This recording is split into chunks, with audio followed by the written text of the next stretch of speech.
동서고금을 막론하고 부모에 대한 자녀의 효도가 강조되어 왔습니다. 특히 우리나라에는 가부장적 제도가 강화되어 있었기 때문에 자녀에 대한 부모의 권위가 거의 절대적이었습니다. 그러므로 효도는 부모에 대한 자녀의 절대적 복종의 형태로 해결되었습니다. 그러나 요즘은 젊은 층이 서구적인 문화를 흡수하면서 전통적인 가부장적인 권위가 상실되고 와해되어 가고 있습니다. 우리 사회가 서구적인 가정 형태로 변화하게 됨으로써 개인주의화 될 뿐 아니라 가정의 구심점이 사라져 버렸다는 사실입니다. 이러한 시대적 변천 가운데 자녀와 부모의 역할이 무엇인지 생각하면서 행복한 가정이 회복되기를 간절히 소원합니다. 먼저 우리는 어떻게 부모를 행복하게 해드릴 수 있을까? 부모의 행복에 대해서 이제 말씀을 좀 드리려고 그래요. 그것은 1절, 2절에 두 가지로 나와 있는데 먼저 1절 말씀을 보시겠습니다. 자녀들아, 주 안에서 너희 부모에게 순종하라. 한번 따라 하실까요? 자녀들아, 주 안에서 너희 부모에게 순종하라. 이것이 옳으니라. 아멘. 네. 주 안에서 너희 부모에게 순종하라. 이렇게 말씀했습니다. 이 주 안에서 순종하라는 말씀 또 귀를 기울여야 돼요. 주 안에서라고 하는 말은 하나님의 말씀 안에서 순종하라는 거예요. 우리 부모님들이 안 믿는다면 이런 말도 합니다. 너 교회 가지 마. 이게 하나님의 말씀에 보면 하나님의 제단을 잘 섬기고 안식일을 지키고 예배를 열심히 드리라고 말씀했어요. 하나님 아버지와 육신의 아버지의 말이 어긋나면 어떻게 하느냐? 여러분, 무섭기는 가깝게 있는 육신의 아버지가 더 무섭죠. 왜? 돈이 안 나오니까 당장에 뭐 보살펴주는 게 끝날 수 있으니까 더 무서워요. 그렇지만 여러분들은 기도하시면서 하나님 아버지, 생명의 주관자, 모든 만물의 역사를 주관하시는 하나님 아버지의 말씀을 여러분들이 기억하고 하나님의 말씀에 따르시는 분들이 되시기를 바랍니다. 그것이 말씀 안에서 부모님을 순종하는 거예요. 부모님은 지금 잘 모를 수가 있어요. 그래서 교회 가지 마라 말합니다. 그러나 하나님 말씀에는 교회 가지 말면 안 됩니다. 교회를 가야 됩니다. 그래서 부모 말씀을 어겨야 되는데 그때 여러분들이 지혜롭게 부모의 마음이 최소한도 이 마음이 아프지 않게 하는 방법을 택해서 여러분들은 하나님을 순종하고 하나님께 나아가는 그런 방법을 취할 때 하나님께서 영광 받으시고 그 가정, 그 부모도 축복하시고 그 자녀들도 축복하시고 그 알지 못해서 가지 말라고 했던 그분도 언젠가는 하나님의 은혜를 받고 깨닫고 주님 앞에 나오는 귀한 종들이 될 줄로 믿습니다. 그것이 주 안에서 부모에게 순종하는 일이다 하는 것입니다. 부모에 대한 자녀의 순종은 동서고금을 막론하고 인륜으로 받아들여지며 더 나아가 그리스도에 대한 충성과 부모에 대한 순종은 그리스도인 자녀에게 있어서 마땅한 일입니다. 바리새인들은 부모에 대한 효의 문제를 하나님에 대한 봉사와 결부지어 생각했습니다. 여기서 나타난 패단은 효보다 하나님에 대한 봉사를 우선순위에 두었기에 결과적으로 부모에 대한 효는 무시되어 왔습니다. 부모에 대한 효도가 요구되는 곳에서 고르반 하나님께 드림이 되었다고 선언하면 효도의 책임을 회피하여서 예수님으로부터 책망을 받는 지경까지 이르게 된 것입니다. 하나님에 대한 봉사나 부모에 대한 효는 어느 하나라도 소홀히 한다면 온전한 신앙생활이 될 수가 없다 하는 것입니다. 하나님에게 봉사하는 것 때문에 부모 찾아뵙지 못하는 걸 아주 당연하게 생각하는 그런 분들은 없습니까? 여러분, 하나님에게 대한 봉사도 지혜롭게 열심히 하셔야 되고 부모님에게 대한 헌신도 순종도 열심히 하실 때 하나님 기쁘시게 하는 믿음의 종들이 될 수 있는 줄 믿습니다. 못하는 것을 하나님께 핑계를 대는 그런 일이 되어서는 안 되겠다 하는 말씀입니다. 마스미 도요토미라고 하는 사람이 책 하나를 썼는데 참 사랑은 그 어디에, 이런 제목의 책을 썼습니다. 그 책 안에 세 가지 사랑에 대한 풀이를 해 주었는데 만약의 사랑에 대한 풀이를 해 줬습니다. 또 만약의 사랑이란 뭐냐? 조건적인 사랑이에요. if, 영어로 이제 if라고 하는 말을 써서 문장에 나가면 만약에 내가 나를 향해서 사랑하고 나에게 선물을 준다면 나도 너에게 사랑하고 선물을 줄 용의가 있어. 그 만약의 사랑입니다. 이게 만약에 내가 나를 사랑하면 나도 너 사랑할 거야. 주는 게 있어야 너도 받는 게 있어야 너한테 줄 수 있다. 그런 뜻이죠. 이건 조건이 붙어 있어요. 그러면 내가 나를 못 주게 되는 형편이면 나 너 줄 수가 없지. 사랑할 수도 없어. 내가 나에게 주면 내가 행할 수 있어. 나도 행할 수 있어. 조건적으로. 빠다제. 조건적으로. 두 번째는 때문에 사랑이 있다는 거예요. 때문에 사랑.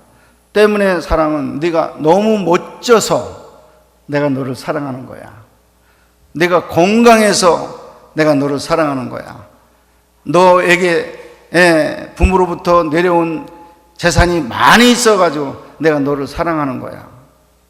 이런 어떤 때문에 사랑하는 거, 이것도 온전한 사랑이 아니고 온전한 순종도 아닙니다. 뭐 때문에. 그러면 반대로 멋진 분이 조금 이제 건강이 나빠지고 병들면 사랑 못하는 거예요. 건강하기 때문에 사랑했던 분은 건강치 못하면 사랑이 떠나가는 거예요. 멋지기 때문에 사랑했던 분은 멋이 떠나가면 사랑이 갈 수가 없어요. 그래서 때문에 사랑도 온전한 사랑이 아니라 한 것입니다. 세 번째는 불구하고의 사랑이 있다. 불구하고. 어떤 조건도 어떤 보답도 기대도 없이 무조건 맹목적으로 하는 사랑이 이 사랑입니다. 이 세상에서 가장 추하고 불행하고 천한 사람일지라도 그럼에도 불구하고 하나님은 우리를 사랑해 주시고 있습니다. 믿으시면 아멘 하시기 바랍니다. 하나님의 참사랑은 어떤 조건, 어떤 보답, 어떤 기대 없이 주시는 무조건적인 사랑이 지금 여러분들에게 쏟아지고 있는 거예요. 이게 하나님의 사랑이고 아가페 사랑이고 온전한 사랑이고 여러분 이 사랑을 우리들이 가져야 된다는 것입니다. 할렐루야. 부모에 대한 순종이 만약에 무엇 때문에 이런 사랑이면 안 되겠습니다. 불구하고의 사랑이 되어야 되겠습니다. 아니 그 이상 주님 안에서 주님의 말씀대로 순종하는 그런 사랑이어야 될 줄로 믿습니다. 부모에게 불순종하는 성도가 교회 일을 할 수가 없습니다. 그리고 부모에게 불순종하는 자가 나라의 큰 일을 맡을 수가 없습니다. 그래서 옛날 임금들이 정승들을 뽑아 올릴 때 그 가정을 살핀대요. 그 가정 안에서 그 부모를 얼마나 잘 섬기고 효도를 얼마나 하는가를 살피면서 그걸 기본으로 잘하고 있을 때 가정, 나라를 위한 큰 일을 맡긴다는 거예요. 그러면 틀림없이 가정에 잘한 것처럼 나라 일도 잘한다는 거예요. 네. 가정에서 불효하는 자식을 불러다가 나라의 일을 하면 낭패를 일으키는 그런 자식이 된다는 거예요.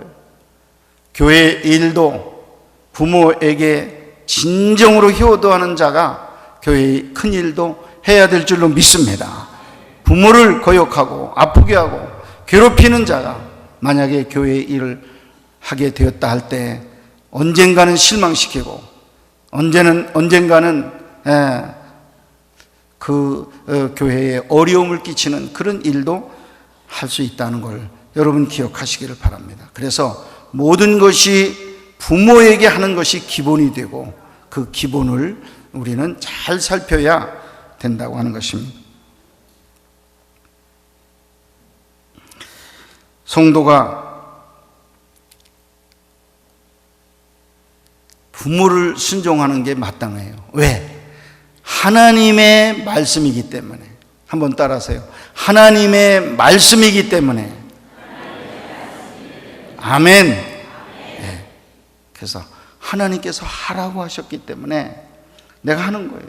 네. 그분이 내 효도를 받을 만한가 안 받을 만한가 이거는 가리지 마세요. 하나님은 그럼에도 불구하고 나에게 효도를 해라, 순종해라. 그럼 그 말씀에 순종하면 그 부모는 나에게 갚아주지 못해도 하나님께서 그 순종에 대한 대가를 갚아주실 줄 믿습니다. 하나님의 말씀에 대한 순종 하나님께서 책임지시고 너는 이렇게 어려운 중에도 부모에 순종하는데 공경했는데 내가 너에게 갚아준다. 갚아주시는 우리 하나님이신 줄 믿습니다. 두 번째, 우리 부모를 행복하게 하기 위해서 2절 3절이 나와 있습니다. 제가 한번 읽겠습니다. 내 아버지와 어머니를 공경하라. 이것은 약속이 있는 첫 계명이니 이로써 네가 잘되고 땅에서 장수하리라. 공경을 하라 하는 것이 부모를 행복하게 해드리는 두 번째 비결이에요. 첫째는 순종, 두 번째는 공경. 이 두 가지를 우리 하나님께서 지금 말씀하고 있습니다. 부모 공경은 제5계명입니다. 부모는 하나님의 대리자입니다. 그러므로 부모를 공경하는 것은 하나님을 경배하는 첫걸음입니다.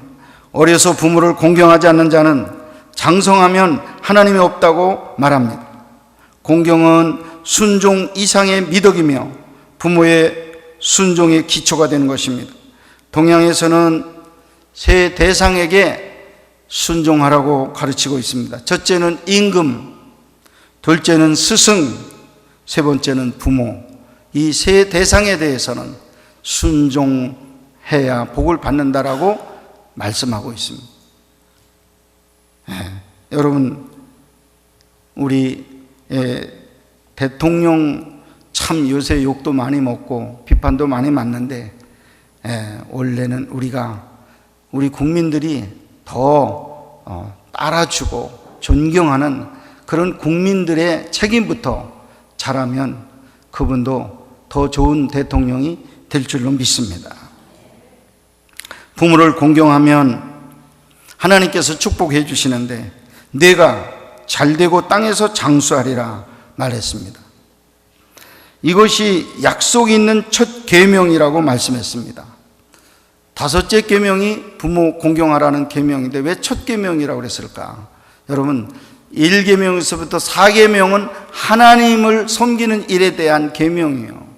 그리고 5계명에서부터 10번째 계명까지가 사람들을 어떻게 대하라는 그런 계명인데 그 중에 첫째가 부모님에게 공경하라. 그러면 내가 이 땅에서 잘되고 장수하게 하겠다. 약속이 달려있는 첫 계명이라는 거예요. 믿으시면 아멘 하세요.